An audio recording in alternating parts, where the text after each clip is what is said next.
सार्वमंगल मांगल्ये शिवे सर्वार्थ साधिके शरणे त्र्यंबके गौरी नारायणी नमोस्तुते। जय माता दी। भक्ति और विश्वास से भरी इस पावन कथा में आपका स्वागत है। आज हम आपको सुनाने जा रहे हैं ज्येष्ठ चौथ व्रत की अद्भुत कथा। एक ऐसी कथा जो सच्चे मन से सुनने पर हर दुख को सुख में बदल देती है। कहते हैं जब इंसान पूरी श्रद्धा से चौथ माता को याद करता है तो उसकी किस्मत भी बदल जाती है। यह कहानी है एक छोटी बहू, एक ऐसी बहू की जिनकी भक्ति ने खुद माता को प्रकट होने पर मजबूर कर दिया। दोस्तों, तो आइए आंखें बंद करके सच्चे मन से सुनते हैं चौथ माता की पावन और चमत्कारी कथा। दोस्तों, इस कथा को बीच में बिल्कुल मत छोड़िए, क्योंकि अंत में जो हुआ वो आपको हैरान कर देगा। एक नगर था बलीपुर। वहाँ एक साहूकार रहता था। उसके 7 बेटे और 7 बहुएं थीं। घर में धन दौलत की कोई कमी नहीं थी, लेकिन सबसे छोटी बहू बहुत धर्मपरायण और श्रद्धालु थी। वह हर महीने आने वाली चौथ माता का व्रत पूरे नियम से करती थी। जेठ मास की चौथ आई। छोटी बहू ने व्रत रखने का संकल्प ले लिया। उसने दिन भर निर्जल व्रत रखा और शाम को चौथ माता की पूजा की तैयारी करने लगी। उसने मिट्टी से चौथ माता की प्रतिमा बनाई, दीप जलाया और विधि विधान से पूजा शुरू कर दी। उसी समय घर में भोजन तैयार हो गया।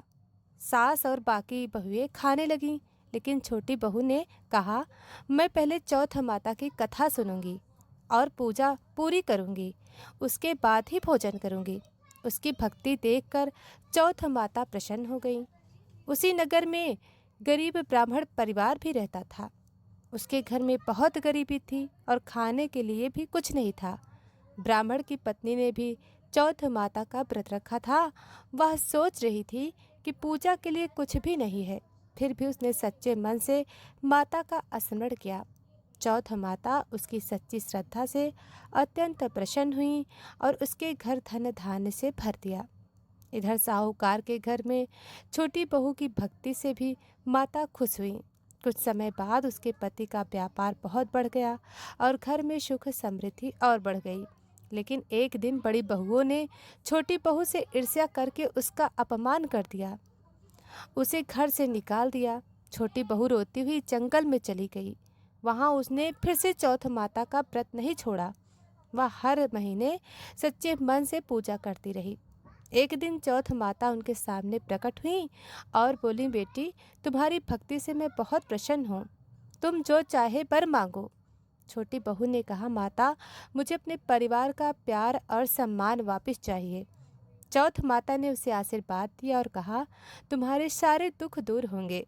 कुछ समय बाद उसके ससुराल वालों को अपनी गलती का एहसास हुआ।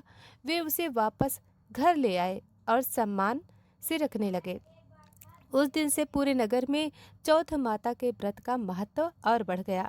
दोस्तों, जो भी स्त्री या पुरुष सच्चे मन से ज्येष्ठ चौथ का व्रत करता है और चौथ माता की कथा सुनता है, उसके सभी दुख दूर होते हैं और घर में सुख समृद्धि आती है। तो दोस्तों, यह कथा आपको अच्छी लगी हो तो वीडियो को लाइक करके चैनल को सब्सक्राइब जरूर करें। धन्यवाद।